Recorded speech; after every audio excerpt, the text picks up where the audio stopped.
Salam kabilujengan. Assalamualaikum warahmatullahi wabarakatuh. Alhamdulillahirabbil alamin. Wa bihi nasta'inu ala umuri dunya waddin. Asyhadu an la ilaha illallah wa asyhadu anna Muhammadan abduhu wa rasuluh. Allahumma shalli ala sayyidina Muhammad wa ala ali sayyidina Muhammad. Amma ba'd. Winengku saking pakurmatan wonten ngarsa panjenengan para pinisepuh, para sesepuh kang sarta kasepuhan ingkang saestu hanggung mastuti dumateng bebayaning kautaman ingkang tuhu binekten.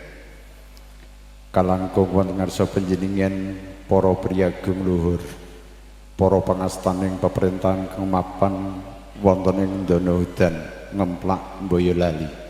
Ingkang titiwanci sampun kepareng pinarak lenggah ingkang saestu maha bektar maning silastuti. Kalangkung wonten ngarsa panjenengan pamengku gati panjenengan Bapak Lasimin Ibu Sumirah ingkang titiwanci sunilih basa tiyang sepah kula panjenengan ingkang wineging pakurmatan Bapak Surata ingkang tuhu kula hormati.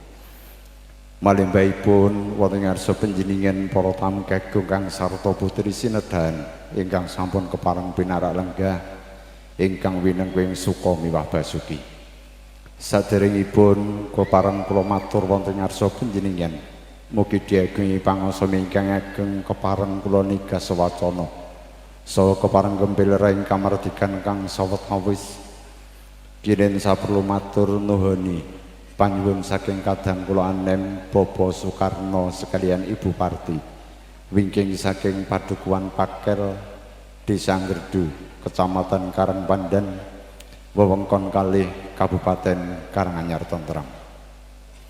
Saderengipun kula matur menggah wigatos sing sedya bisowan kula mugi wonten keparengipun kalangkung sumangga kanthi sesarengan kula dherekaken ngaturaken raos panuwun syukur kunjuk wonten ngarsa dalan Gusti ingkang Maha Linangkung.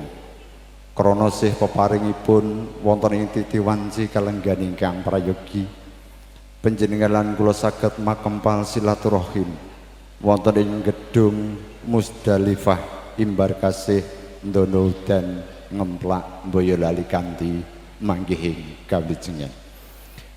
Mboten katalumben selawat kang sarta salam sesarengan kita unjuk aturaken dumateng uswatun hasanah Nabi Allah Nabi Agung Muhammad sallallahu alaihi wasallam ingkang saestu kita tenggo-tenggolan kita antu-antu syafaat pitulunganipun bincang wonten ing yaumil akhir samangke.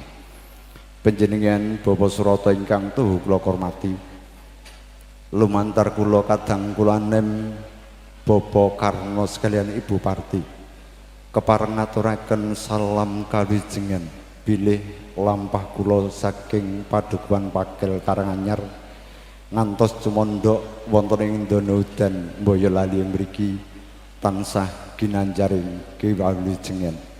Sinartar ngaturaken atur salam taklim mugi katur wonten ngarsa panjenengan Bapak Lasimin sekalian Ibu Sumirah gotrah miwah kula wangsa kanthi wasilah atur assalamualaikum warahmatullahi wabarakatuh. Sinartan nyuwun wonten ngarsa dalan Gusti para baning kawasa. Mugi-mugi saestu sih wilasanipun tansah kapatedhakna wonten ngarsa pamengku gati lumembak sawegung tamu ingkang sampun kepareng rawuh. Jangkep atur ingkang kaping kalih nuhuni menapa ingkang dados panyuwunipun Bapak Lasimin sekalian Ibu Sumirah. Bilih wonten ing titiwanci dinten ingkang kauri kaleres wonten ing dinten Kemis Wage Surya kaping 13 November 2019 panjenengan ingkang winenging pakurmatan Bapak Lasimin sekalian Ibu Sumirah sampun kepareng nyuwunaken sekar cepaka mulya sesalih inggih menika pun anak Mas Bagus Bribtu Agung Prabowo. Pikantuk rahmating Gusti ingkang Maha Linangkung sampun kasembadan keakad nikahaken kaliyan kusumaning ayu Amelia Fuani ahli madya kebidanan putra pawestri saking panjenengan Bapak Karno Ibu Parti widalem wonten ing Padukuhan Pakel Desa Ngredu Kecamatan Karangpandan. Tumapa ing tata cara ijab kabuling putra pinanganten tumuli kaadanan wisudan nut satataning adat ingkang sinengker sampun kasembadan kanthi manggih ing kawijengan. Kadang menika wonten ing titiwanci kalenggahan panyuwun saking panjenengan Bapak Lasimin Ibu Sumirah wonten ing dinten Minggu Pahing Surya kaping 16 November 2000 selangkung.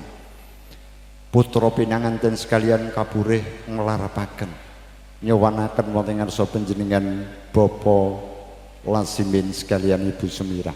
Kanthi punika titiwanci kalenggahan putra temanten kekalih pun anamas Bagus Briptu Agung Prabowo miwah kusumaning ayu Amelia Fuani ahli madya kebidanan kanthi maos bismillahirrahmanirrahim. Putra pinanganten sekalian kula aturaken sawetahipun wonten ngarsa panjenengan Bapak Surata ingkang titiwanci minangka cundhakaning atur saking keluarga ageng pamangkugati. Ingkang kalajenganipun bilih pisuwanipun putra pinanganten sekalian saking keparingipun kadang kula anem Bapak Karna sekalian Ibu Parti boten kekanthenan punapa kemawon namung sawetawis asul-asul ing sedya kinarya syarat sarana ngrumaketaken anggenipun sami-sami kekadangan sinara wedi. Kademika sedaya boten kaetang bobot menyang bebetipun namung sedaya kinarya srana kewala. Ingkang kelajenganipun bilih pisowanipun kadang kula anem Bapak Karna Ibu Parti ugi sawetawis kadherekaken keluarga geng saking Padukuhan Pakel Desa Ngredu ing sedya saestu namung nderek hangembuli menapa ingkang dados kebinganipun keluarga ageng Bapak Lasiman Ibu Sumirah wonten ing titiwanci kalenggan ingkang prayogi ing sedya saestu nyuwun wonten ngarsa dalem Gusti ingkang Maha Linangkung. Mugi-mugi anggenipun kepareng ngadani ngunduh mantu panjenengan ingkang winenging pakurmatan Bapak Lasiman Ibu Sumirah tansah pikantuk rahmating Gusti ingkang Maha Linangkung wiwitan tengan ngantos dumugi purnaning gati tansah pinayunganing kawijengan sedayanipun. Ing satemah putra pinanganten sekalian anggenipun kepareng mangun bebrayan sageta mangun keluarga ingkang tentrem ayem, keluarga ingkang bagya mulya, winastan keluarga ingkang sakinah mawaddah tuwin warahmah. Panjenengan Bapak ingkang winenging pakurmatan jangkep atur ingkang kelajenganipun saking keparengipun pandhereking putra pinanganten sekalian. Ing mriki kula tinitipan delancang ingkang awarni coklat kepareng kaaturaken wonten ngarsa panjenengan Bapak Lasimin sekalian Ibu Sumirah. Ing sedya kinarya pasumbangsih tali asih ngraketaken anggenipun sami-sami pasedherekan ing antawisipun keluarga ageng wonten ing Ngemplak RT 3 RW 3 Ndono Udan Ngemplak Boyolali yang mriki kalih keluarga ageng wonten ing Padukuhan Pakel Desa Ngredu Kecamatan Karangpandan.